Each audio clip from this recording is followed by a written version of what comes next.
Welcome. Tiny Hands, Big Dreams. We want to show you our garden and the problems we've solved. We've had challenging garden time here.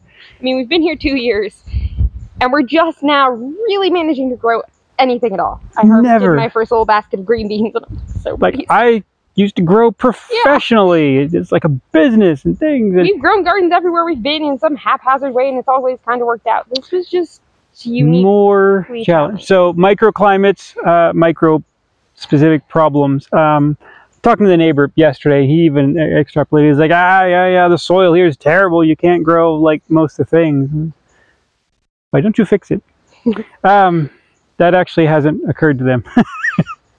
So I brought it up. It's in the future. We'll get to that. We're going to start with...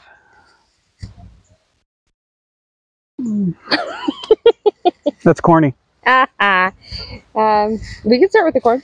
It's right here. It's here. It's right here. Behold! Well, I guess the biggest thing is, do you want to go over the problems? Let's go over the problems.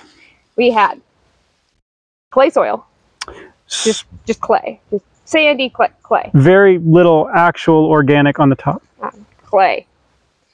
We had crazy amounts of bug pressure, mostly grasshoppers. Just outrageous numbers of grasshoppers. You'd walk and they would just... Which caused the problem of I put something out and it's just gone the next day. Everything. And I'm so happy. No, just put out 20 plants, 8 to the ground. We had this issue of, we still have this issue, we're working on it, of just nothing would grow. There wasn't any particular problem. There wasn't an apparent deficiency that showed in the leaves. It would just not grow. And we were saying would transplant it and it would sit there. It would just... And you're like, oh, it's going to show like deficiency, a thing, intervenal chlorosis or something. It's going to, nope. Plants would just not. What other problems? Specifically, what we figured out was blight, which I think was early blight in the tomatoes, the potatoes, some other stuff. We've had, last year we missed the dry season. We had moved here in the middle of the dry season. We moved here in a dry season, and then it was wet for like almost 2 years. They say it was a La Nina thing, something. Which was a challenge in many ways. We are now, like a month into dry. Right. Which obviously helps a lot of the problems. There's just a certain amount of nutrient washing. Too much water, it would just rain and rain every day, all day. And no sun. So the plants couldn't grow, the bugs would eat them, the nutrients wash away. I mean, to be fair, we did not affect the weather. We did not solve the weather. The weather just solved itself for the time being. Yeah. Until it gets too dry. That's what the climate does. We're just going to have to go with it. It oscillates and it changes and it fluxes. Yeah. Senior chipmunk. Do you want to go down to the kitchen garden and start there, or do you want to start here? Let's start here. Okay. What about here? So we have, this is the native white corn. Yep. Big, chunky, super starchy kernels, little red dot on them. Incredibly good cornbread. Very not commodity corn. And the theory is, as with most things, if it is grown here, it will grow here. Sounds silly, but I mean, then it is more attuned to the climate. It should grow better. That's the theory. So these are different stages. They're actually not different stages. They are not different stages. There is from like maybe here over. Okay. Was planted direct sown in the ground. From here, that direction was started in pots, let sit in pots entirely too long, got root bound, and I stuck them in the ground anyway. What was the real big test were these two far, I don't even know if the camera can get us anymore. Yeah. The two far rows here were actually, these were the ones I fertilized first. So that was my test, was to see if fertilizing them would suddenly make everything grow better. And at first, I was like, well, did they grow? Maybe they grew a little bit better. Maybe they're a tiny bit taller. And then within a week, they shot up. And the others, even though I have fertilized them, never caught up. So clearly, our fertilizing was important. Yeah. Now, we don't have a soil test. Right. We don't know what we're missing. There is still talks of trying to find the right laboratory to do a proper soil test. Actually, the whole neighborhood is talking about doing like a collective testing. At this point, we have no idea what we're deficient in, or just that we are. But there is certain deficiencies that we're slowly honing in on. We figured out selenium. We found that with the goats, the ducks, crazy selenium deficiency. Yeah. That we're having to kind of catch up from. Not important for plants, but it's just one of those, why is it deficient? Oh, yeah. Well, it just is. We have unique soil and climate. Yeah. There's beans in here. Beans, we have harvested beans, multitude of beans, basket of beans. So they're finally doing well. Previously, we couldn't even get beans to output. Do anything. Those are just beans. They're just bush beans. They're just whatever. I couldn't tell you what kind. I'm not going to be able to tell you any variety of anything here. Yeah. Because we're mostly growing seeds that we've bought here locally. They are bean. Yeah. So amending the soil has been important. Trying to get the soil to get better structure, to get water holding, to get nutrient holding.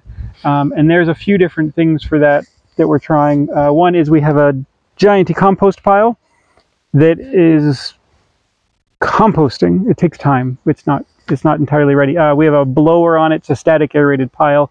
So eventually we'll be able to start moving out copious amounts of compost, which will be more of a natural fertilizing option. Right now, what are we using? The fertilizer? Yeah, the green stuff. Oh, it's just a mineral fertilizer. I think it's like a 12-12-12 mineral-based fertilizer. Again, we don't know what's wrong. We don't know what we're missing, so we can't only add those things. It's like taking a multivitamin if you don't know exactly what's wrong. It does have all the micronutrients as well. We've tried some of the macros individually without effect. They didn't. Yeah. Still working on it. All right. Let's kitchen garden. Let's go look at the kitchen garden.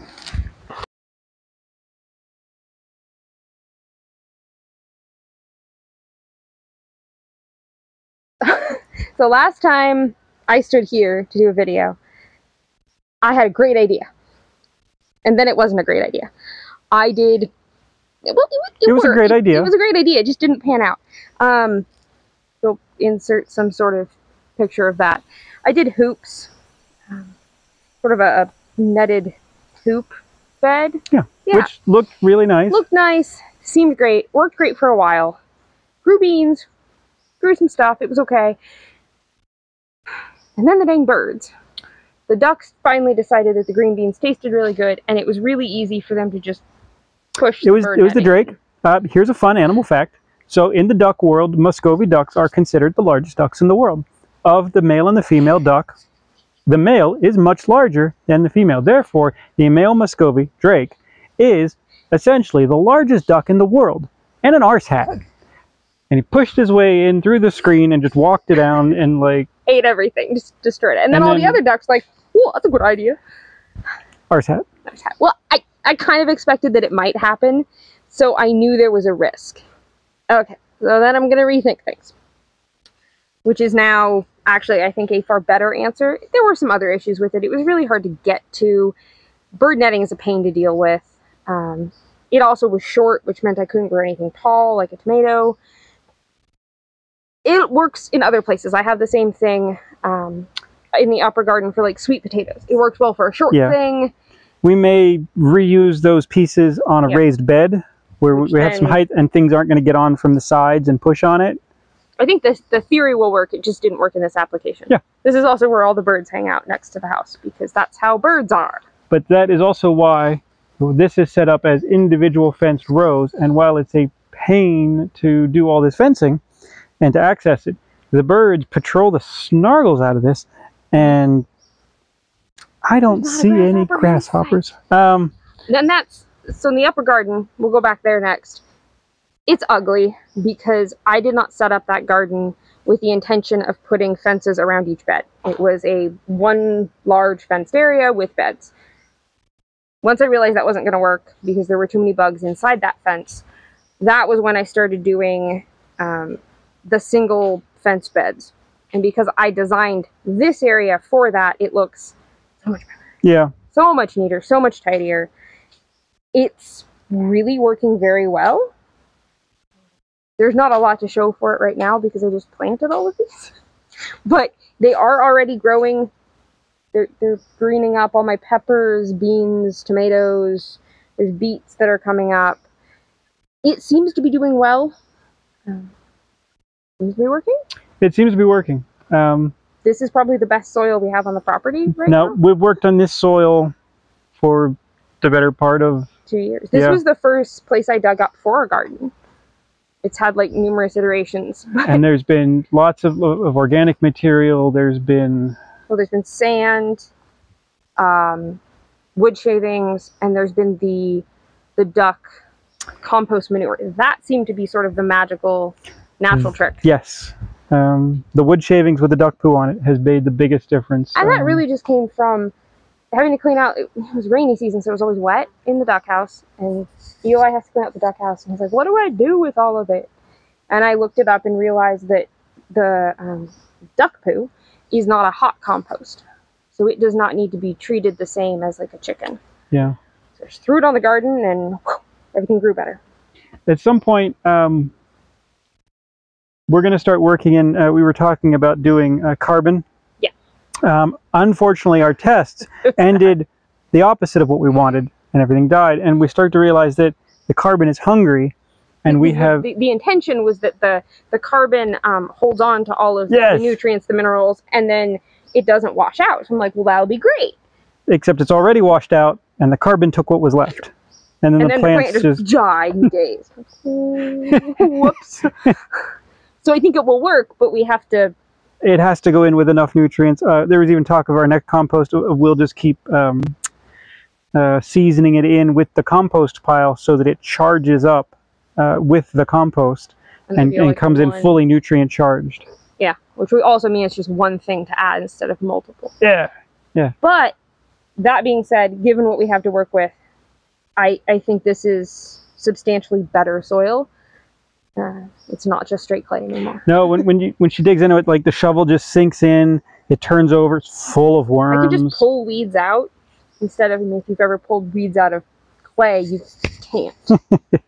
But I could just pull weeds out. Yeah. So it takes time. It takes time. It's taking 2 years on this. And that's kind of our experience in the past is the first year you're building soil is okay. The second year is pretty good. And the third year is usually the year we leave somewhere and leave the garden that we've worked on. Yeah. So at least this time I know that next year this will be even better. Yeah. It's been our most challenging soil so far, but we're getting it. Yeah. And it's starting to produce. All right, where next? Back up to the garden, the upper garden. Okay, let's go see that.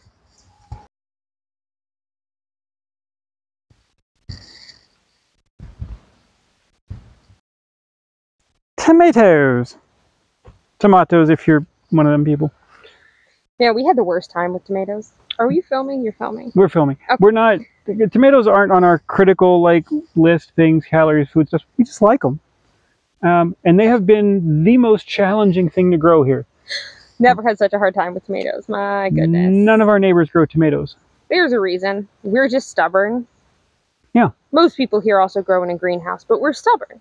Yeah. And we're just trying to make it work. Yeah. So tomatoes. Right. So we encountered lots of problems. Some of which we have solved, and some of which we are solving, and some we probably don't know we need to solve yet. First problem was the soil, like everywhere else. Been solving the soil, organic matter, mulch on top, water stress. The duck shavings. The duck shavings. That's great. Fertilizer, all the things. Right. Blight has been just...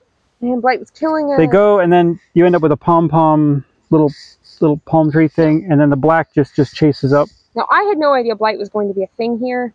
I mean, I grew up in Western Washington, and blight was terrible there. You couldn't grow tomatoes. It was awful. So I knew what blight was, but I always thought it was a cool and wet situation.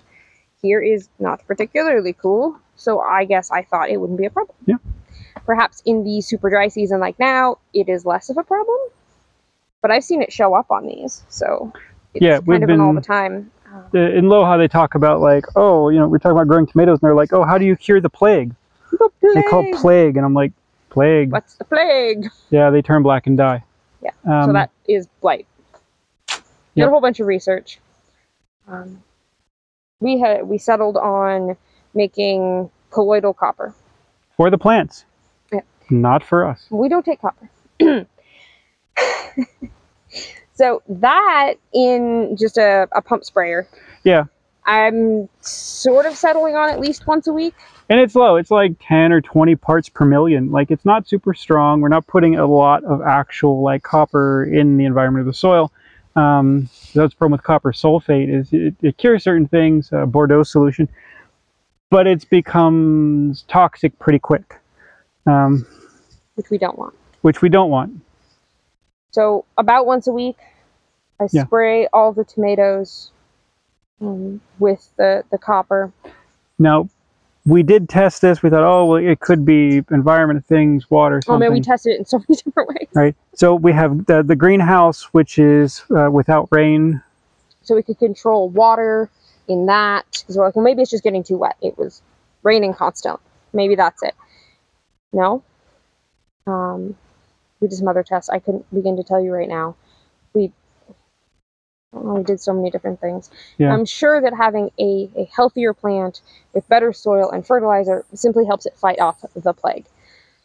That's well known. The healthier plant, the more it can fight things off. But without any of the copper, it still takes off. There was no way to get a big healthy plant before we started spraying that. Nope. So we now have actual little tomatoes. Clusters of tomatoes. Before we would get one possibly rotten tomato and the plant would die. And it would be just like a few little leaves up here and the rest would just be stripped of leaves and black. Yep.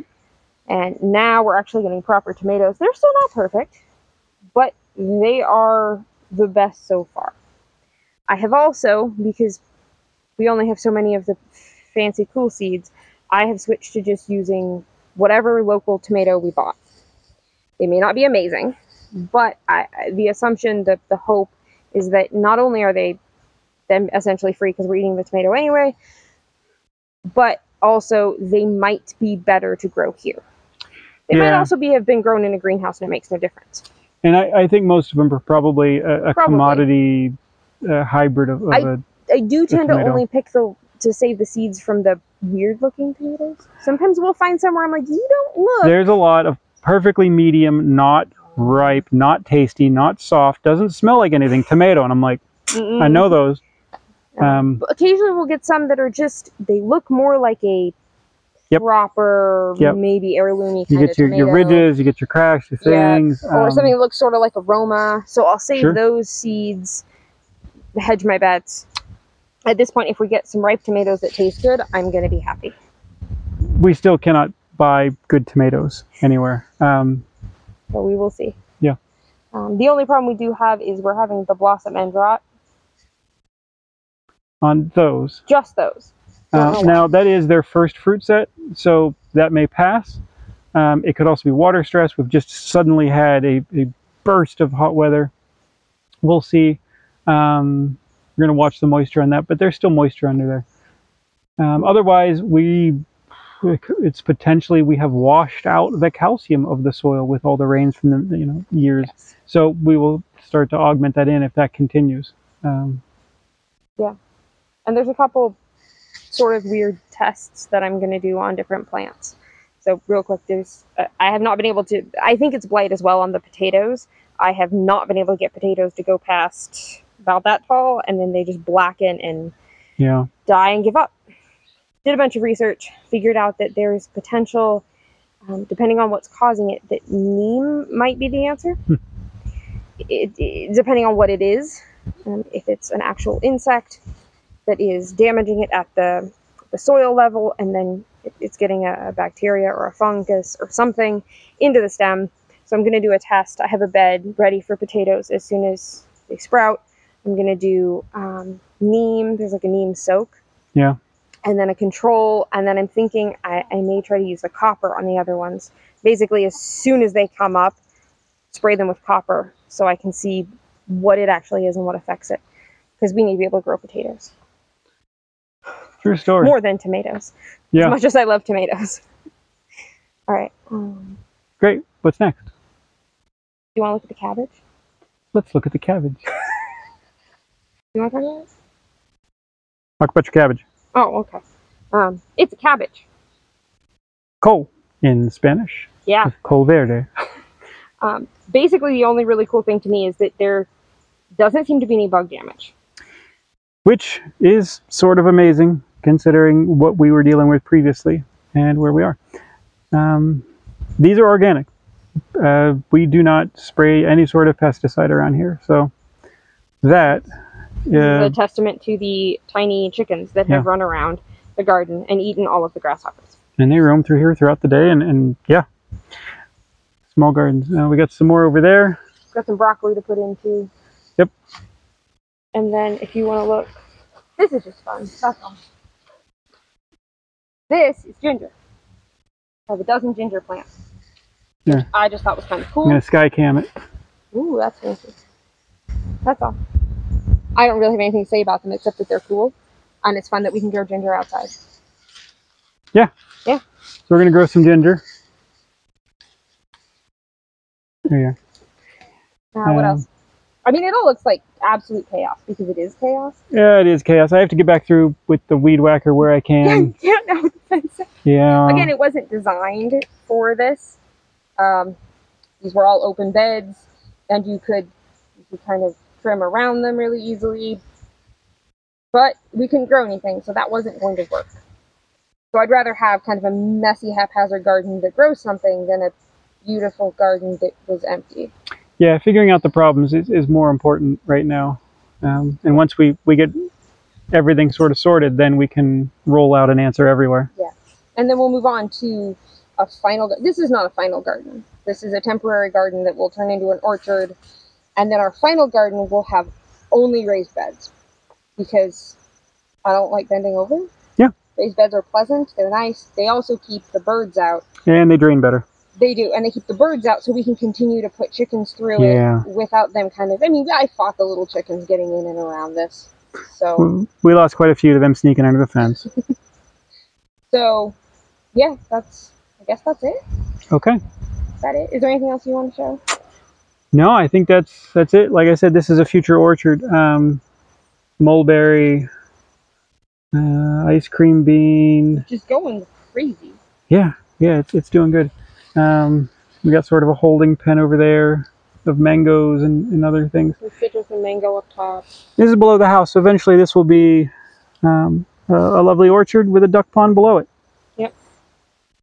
Eventually. Things take time. All right. Well, that has been a garden update from southern Ecuador. Thanks for watching. See you for the next one.